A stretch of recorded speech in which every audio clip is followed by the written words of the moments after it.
Hello everyone, my name is Loomis, and I'd like to welcome you to the very first episode of The Joy of Building.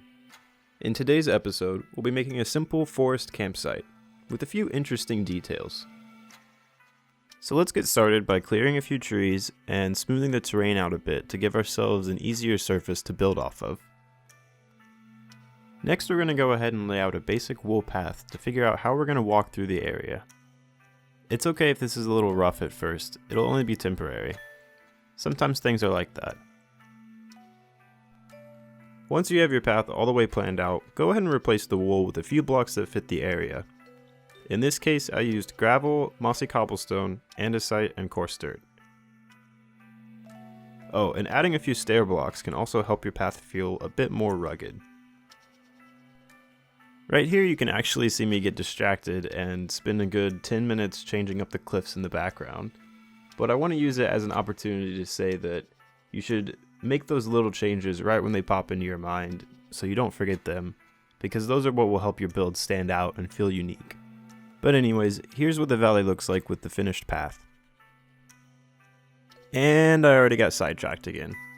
This small hill felt like it was in an important place, but not quite interesting enough. So we're going to go ahead and replace it with a fallen tree that's begun to rot. Goodbye, hill. I'm going to make my tree hollow and give it a few broken bits on the end to make it feel like time has passed.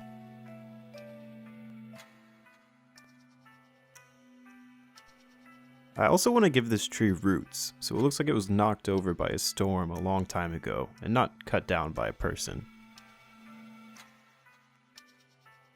And then I think it'd be nice to add some bushes and maybe even some stripped wood pieces, just to make it feel a bit more decayed. Then as a final touch, we're going to grow some new trees on and around it. This is something that happens naturally all the time in real life forests. And now with that out of the way, it's time to start putting up our tent. I'm going to be using green wool and carpet for my tent, but you can use any color you like. For this design, we're going to leave 5 blocks between each side and try to give our walls a bit of slope to make it look more like cloth. Then we'll bring the top out 1 extra block so that we can add a fence as a support pole. Adding random pieces of carpet to the sides of your tent can be a really nice detail to make it look a little bit wavier and less uniform. And then a final layer of carpet at the bottom will help this tent really stand out. One of the more complex details that you can add involves using armor stands to mimic the stakes that typically hold down a tent's edges. To make this effect, you'll need to dig down 1 block, drop in an armor stand, and use pistons to push the carpet into it. Well, that didn't go how I thought. I only found out about this trick while making this tent, so I still wasn't exactly sure how it worked.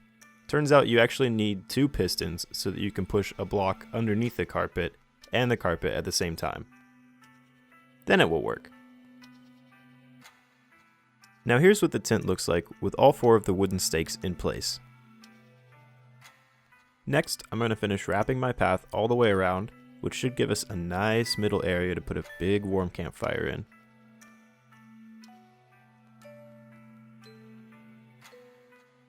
Next, we're going to build a 2x2 fire, and one thing I like to do when building campfires is to stagger the blocks and add some wood planks underneath them to help give the appearance of a taller fire.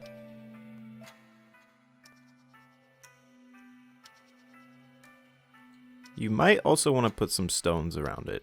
Remember, only you can prevent digital forest fires.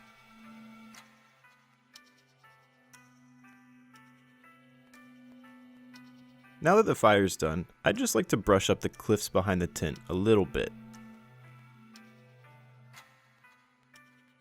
So to make this look a little bit more interesting, we're going to add some stairs and slabs of cobblestone, andesite, and stone. This should help make the rock look a little bit less flat.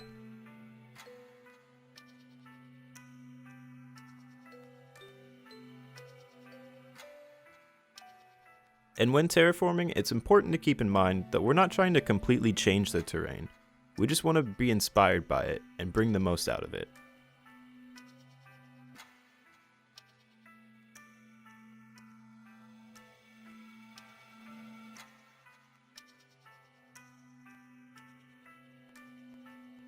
At the top of my path, I found a clearing with quite a bit of space, so I decided to make a second tent with a little bit more privacy.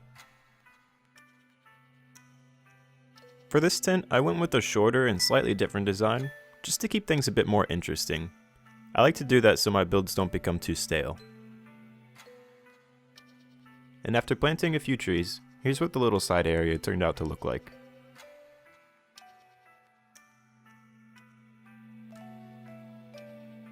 The final area I'd like to work on is at the top of the valley, where I'd like to add one more little campfire.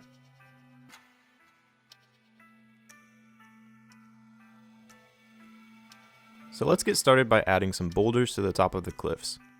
This should make them look a bit more interesting, and also give us a central area to put the campfire. Then we'll use gravel to make a nice natural transition between the rocks and the grass. For this campfire, I wanted a smaller and more personal look, so I went with one block and took my time placing the rocks around the edges.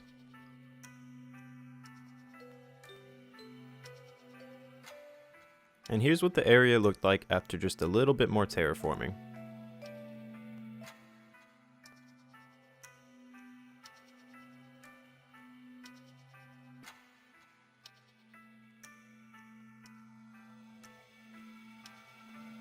Now for the actual last step of the build, we need to add back in lots of the grass and flowers that we cleared out in the beginning.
Well, that's all for today. I hope you all enjoyed the inaugural episode of The Joy of Building. Let me know your feedback in the comments below. I'd love to hear what you thought, and I'm very open to making changes as this is a new series. If you build anything with the tips in this video, please share pictures with me on Twitter. I would love to see what you guys create, and there's even a chance that it could show up in the next episode. But that's all for today. Thank you all again very much, and I'm excited to see you for episode 2. Take care.